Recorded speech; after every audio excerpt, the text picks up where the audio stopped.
புதுமைப்பித்தன் அப்படின்ற ஒரு ஆளுமை சின்ன விஷயம்தான். ஒரு சர்வர், நம்ம சர்வர் முகத்தை கூட பார்க்க மாட்டோம் ஒரு ஹோட்டலுக்கு போனோம் இல்லையா?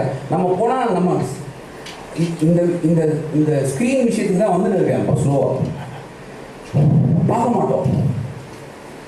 அதனால பெரிய படைப்பாளிகளும் ஒரிஜினல் திங்கர்ஸ் இவங்க எல்லாரும் வந்ததுக்கு காரணமே தங்களை சுற்றி இருக்கிற எல்லா விதமான விஷயங்களையும் பார்த்துக்கிட்டே இருக்கிறது, உணர்ந்துக்கிட்டே இருக்கிறது, அதை பற்றி யோசிச்சுக்கிட்டே இருக்கிறதுனால வந்தவங்க தான் இவங்க எத்தனை பேருமே. அதனால தான் காலம் கடந்து அவங்க வாழ்ந்துக்கிட்டே இருக்காங்க. எவ்வளவோ பேர் பெரிய பணக்காரங்கள் ஆயிட்டாங்க, எவ்வளவோ பேர் பெரிய பெரிய பொசிஷன், பெரிய நீதிபதி ஆயிட்டாங்க, பெரிய மினிஸ்டர் ஆயிட்டாங்க, அது ஆயிட்டாங்க, இது ஆயிட்டாங்க. அவங்களெல்லாம் மறந்துடுச்சு இந்த சமுதாயம். படைப்பாளனை ஞாபகம் வச்சுக்கிட்டே இருக்கு இந்த சமுதாயம். யாரை